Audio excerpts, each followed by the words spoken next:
സ്വസ്ഥം ചെയ്യുന്നു. കർത്താവേ, നിന്റെ വിശുദ്ധ പൗരോഹിത്യത്തെ മഹത്വപ്പെടുത്തണമേ. കർത്താവെ, സഭയിലുള്ള സാന്നിധ്യം പ്രകടമാക്കണമേ. 40 വർഷം ഞാൻ അർപ്പിച്ച കുർബാനയുടെ യോഗ്യതയാൽ കൃപാസാൽത്താരെ ജീവനോടെ പ്രത്യക്ഷപ്പെട്ട മാതാവിന്റെ പ്രത്യക്ഷീകരണത്തിന്റെ യോഗ്യതയാൽ അൾത്താരയിൽ നടന്ന 10,000-കണക്കിന് ആരാധന ശക്തിയാൽ ദൈവവേദനെ നിന്നെയും നിന്റെ കുടുംബത്തെയും ഈശോനാമത്തെ ആശീർവദിക്കും. ഇന്ന് നിന്റെ ജീവിതം അഭിമുഖീകരിക്കുന്ന എല്ലാ വിഷയങ്ങളും, നീ കണ്ടുമുട്ടുന്ന വ്യക്തികള്, നീ ഭയക്കുന്ന വിഷയങ്ങള്, ഇന്റർവ്യൂകൾ, ടെസ്റ്റുകള്, യാത്ര ചെയ്തെത്തുന്ന ഇടങ്ങള്, നിന്റെ ജോലിപ്പാടുകള്, ശുശ്രൂഷ ഇടങ്ങള് കർത്താവിന്റെ നാമത്തെ അനുഗ്രഹിക്കപ്പെടട്ടെ. സഞ്ചാരി മാതാവ്, സമയത്തിന്റെ അധികാരി, എന്റെ ഉടമ്പടി വഴികളിലൂടെ നിന്നെ വേർപിരിയാതെ നിനക്ക് വേണ്ടി വാദിച്ചും നിന്നെ സപ്പോർട്ട് ചെയ്തും നിനക്ക് വേണ്ടി നീ ചെയ്യാനുള്ള ജോലി ഏറ്റെടുത്തും എന്നെ സന്ധിക്കേണ്ട ദൈവവേദനെ, മനസ്സ്, ശരീരം, ആരോഗ്യം, ഏതെല്ലാം മേഖലകളിലെ എൻ്റെ മക്കള് ഇന്ന് ഞെരുങ്ങുകയോ വിഷമിക്കുകയോ ചെയ്യുന്നുണ്ടെങ്കിൽ കർത്താവിന്റെ രക്തം നിങ്ങൾ തളിക്കപ്പെടട്ടെ. യേശുവിന്റെ നാമത്തില് വിങ്ങുന്ന മനസ്സാണ് നിങ്ങളുടെ എങ്കിൽ, സാമ്പത്തിക തകർച്ച ഉള്ളത് കാരണം, ചെയ്തുകൊണ്ടിരിക്കുന്ന കാര്യങ്ങൾ മുടങ്ങിപ്പോയത് കാരണം, വരുമാന സ്രോതസ് അടഞ്ഞു പോയത് കാരണം, പഠിക്കേണ്ട കാര്യങ്ങളും വിസ പ്രോസസ്സിങ്ങും, നാട്ടിലുള്ള പരീക്ഷകളും ടെസ്റ്റുകള്, പരീക്ഷ ഫലങ്ങൾ പ്രതീക്ഷിക്കുന്നവരെ, എന്റെ വിഷയത്തിന് PSC ടെസ്റ്റ് പിടിച്ചെന്നെങ്കിലും ആഗ്രഹിക്കുന്നവരെ, അതെല്ലാം ഈ ഒറ്റ പ്രാർത്ഥനയുടെ ദൈവത്തിലെ നിന്നെ ഏറ്റെടുക്കുകയും നിന്റെ ആവശ്യങ്ങൾ അറിഞ്ഞ് നിന്നെ സന്ധിക്കുകയും ചെയ്യും.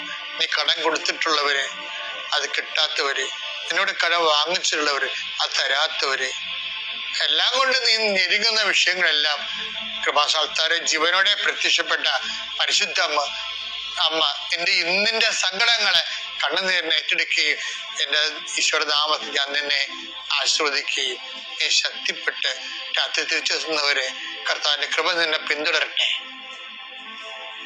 പിതാമ്പുത്രനും പരിശുദ്ധാത്മാശ്വസിക്കുവാമേ. എൻ്റെ പ്രിയപ്പെട്ടവരെ, നമ്മൾ പറയണത് സ്മാർട്ട് സ്പിരിച്വാലിറ്റിയാണ് ഉടമ്പടി. ഉടമ്പടിയില് എക്സ്പെക്ടേഷൻസ് ഉണ്ട്, അതായത് പ്രാവീണ്യം, നൈപുണ്യം എന്നൊക്കെ അർത്ഥം. അതിൻ്റെ അകത്തൊരു ഞാൻ അനുതാപത്തെ കുറിച്ച് ഇന്നലെ പറഞ്ഞത്.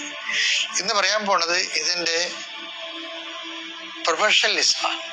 പക്ഷെ എന്ന് പറയുമ്പോ മിടുക്ക്, കാര്യക്ഷമത എന്നൊക്കെ പറയും. ഉടമ്പടി മിടുക്കോട് ചെയ്യുന്നതും ഉടമ്പടി ജീവിതം, കാര്യക്ഷമമുള്ള ഉടമ്പടി ജീവിതം. അതെന്താണ്? ആദ്യം നമ്മൾ ചെയ്തത് അനുദപിക്കുക, സുവിശേഷത്തിൽ വിശ്വസിക്കുക. അതാണ് എൻ്റെ എക്സ്പെർട്ടൈസേഷൻ. പ്രൊഫഷണലിസം പറഞ്ഞാൽ എന്താണ്? അവൻ പറയണ പോലെ ചെയ്യാനാണ് അതിൻ്റെ അകത്ത് പ്രൊഫഷനായിട്ടുള്ളത്. അത് ബൈബിളിന്റെ ഡൈനാമിക്സ് പ്രിൻസിപ്പിളാണ്. എന്താണ് ഈശോ പറഞ്ഞില്ലേ, നിത്യജീവൻ പ്രാപിക്കാൻ പോലും ഉടമ്പടിയാണ് പ്രോബലാണുള്ളത്. എന്താണ്? നീയും പോയി അതുപോലെ ചെയ്യുക. അതല്ലേ ലൂക്കാ 10:37. യേശു പറഞ്ഞു നീയും പോയി അതുപോലെ ചെയ്യുക. അതാണ് വിഷയം. ഓക്കെ, ഇതിന്റെ പ്രൊഫഷണലിസം ഇരിക്കണതാണ്. നീയും പോയി അതുപോലെ ചെല്ലുക എന്നല്ല. എന്താ വേണ്ടത്? നിത്യജീവൻ പ്രാപിക്കാൻ വേണ്ടി പോരും. അനുദിന ജീവിതമാണ്. അവർക്ക് വീഞ്ഞില്ലെന്ന് പറഞ്ഞപ്പോൾ അമ്മ എന്താ പറഞ്ഞത്? അവൻ പറയണ പോലെ ചെയ്യുക. ചെയ്തോളാന്നാണ് നമ്മൾ ഉടമ്പടി എടുക്കണത്. ഇനി അത് അനുദിന ജീവിതം. വീഞ്ഞില്ല, വീടില്ല, ജോലിയില്ല, വിവാഹം നടക്കണില്ല, മക്കളില്ല എന്ന് പറഞ്ഞാൽ അനുദിന ജീവിതം. നിത്യജീവിതം എന്താണ്? ഞാൻ നിത്യജീവൻ പ്രാപിക്കാൻ ഞാൻ എന്ത് ചെയ്യണം? അപ്പൊ പറഞ്ഞു, നിനക്ക് എല്ലാ ദൈവത്തെ സ്നേഹിക്കുക, നിന്നെപ്പോ നിന്റെ അയൽക്കാരെ സ്നേഹിക്കുക. അപ്പൊ ആരാണ് നിന്റെ അയൽക്കാർ? നാം ചെയ്യും. അപ്പൊ പറയും, ഒരു മനുഷ്യൻ ജെറുസലേമിൽ ജെറിക്കോയിലേക്ക് പോവുകയാണ്. പിന്നെ സംഭവിച്ച കാര്യങ്ങൾ നിങ്ങൾക്കറിയാം. അപ്പൊ അവസാനം ഈശോ പറയും, ഇതിൽ ആരാണ് അയൽക്കാരൻ? അപ്പൊ പറയും, ആ സമരക്കാരനല്ലേ ആ രക്തവഗ്രഹ മരണവേദന അനുഭവിച്ച മനുഷ്യൻ സത്യത്തിൽ കൊണ്ടുപോയത്, അവനാണ് അയൽക്കാരൻ. അപ്പൊ ഈശോ പറയും, നീയും പോയി അതുപോലെ ചെയ്യുക. ഉടമ്പടി എന്ന് പറഞ്ഞാൽ അതാണ്. അനുദിന ജീവിതത്തിനും നിത്യജീവിതത്തിനും ഇതിന്റെ പ്രൊഫഷണലിസം എന്ന് പറഞ്ഞാൽ എന്താണ്? ചെല്ലുകയല്ല, ചെയ്യുകയാണ്. ആര് കൃത്യമായിട്ട് വചനാധിഷ്ഠിതമായിട്ട് ചെയ്യുന്നുവോ അതിനാണ് ഇതിൻ്റെ അകത്ത് വരുന്ന മിടുക്ക് വരണം. അവനാണ് മിടുക്ക് വരണത്. അതിനാണ് അതിൻ്റെ അകത്ത് വരുന്ന ഉടമ്പടി കാര്യക്ഷമമായിട്ട് പ്രവർത്തിക്കുന്നത്.